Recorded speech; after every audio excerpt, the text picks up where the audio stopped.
बार की बात है, एक जंगल में एक गिद्धों की टोली रहती थी। उस टोली के मुखिया का नाम रलकू था।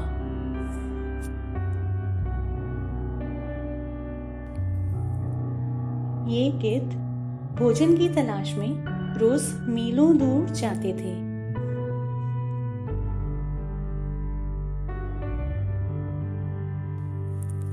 मरे हुए पशु इनका मुख्य भोजन था।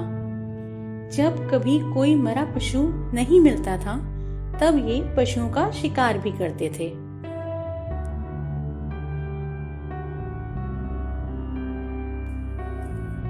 इनके मजबूत पंखों, पंजों और पैनी चोंच के सामने छोटे तो क्या, बड़े जानवर टिक नहीं पाते थे।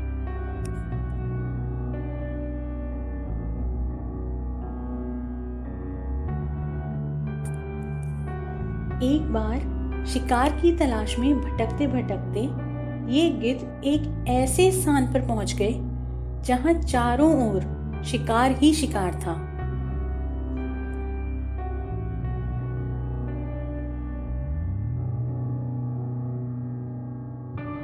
मेंढक, गिलहरी, खरगोश, चूहे आदि जानवर बहुतायत में थे।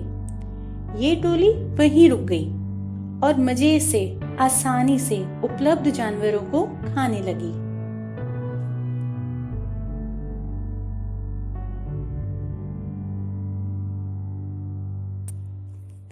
ऐसे ही कई महीने बीत गए। धीरे धीरे सारे गिद्ध मोटे और आलसी होने लगे।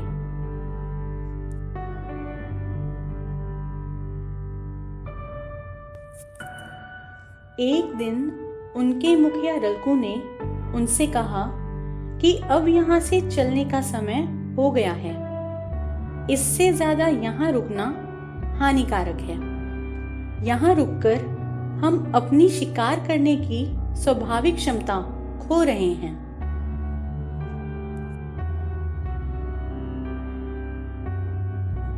यह सुनकर बाकी सभी गिद्धों ने कहा कि जब बिना कुछ किए यहाँ आराम से भोजन मिल रहा है, तो यहाँ से वापस जाने का तो सवाल ही नहीं उठता। यह कहकर सभी गिद्धों ने मुखिया के साथ जाने से इनकार कर दिया।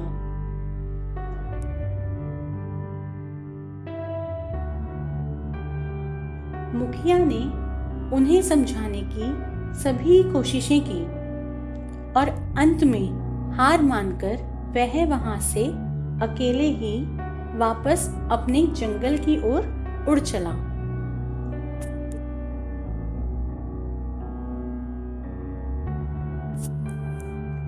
बहुत समय गुजरने के बाद एक दिन रलकू को अपने साथियों की बहुत याद आई।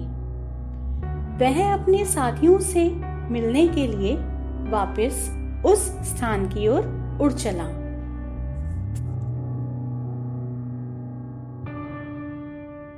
उस स्थान पर पहुंचकर रलकू ने बहुत ही भयानक दृश्य देखा। वह देखकर उसके ऊपर जैसे दुखों का पहाड़ ही टूट पड़ा।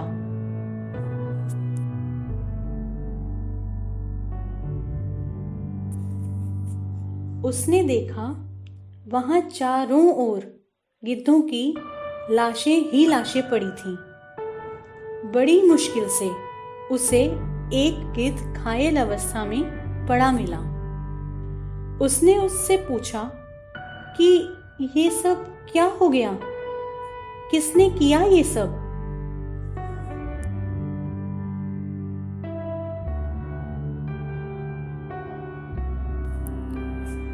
तब उस गिद्ध ने बड़ी मुश्किल से बताया कि कल रात एक भेड़ियों की टोली ने हम पर हमला कर दिया था और लगभग सभी को मार डाला।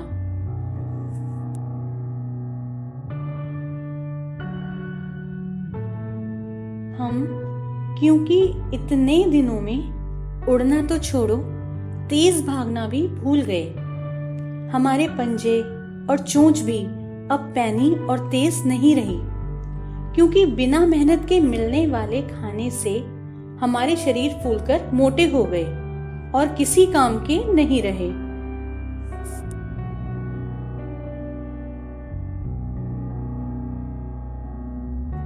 काश हमने उस दिन आपकी बात मान ली होती। यह कहते कहते उस आखिरी गिद्ध ने भी दम तोड़ दिया।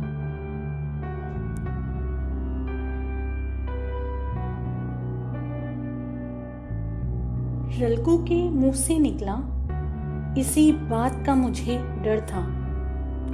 यह कहता दुख के सागर में डूबा भारी दिल से वह वापस अपने जंगल की ओर उड़ चला।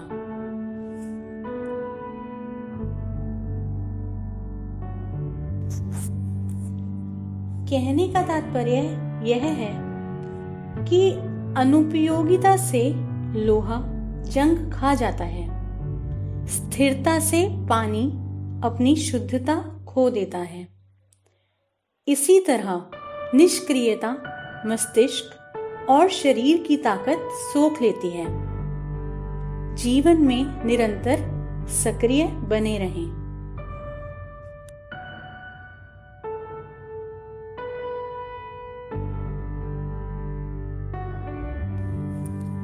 For more videos, please like and subscribe the channel. Thanks for watching. Thank you.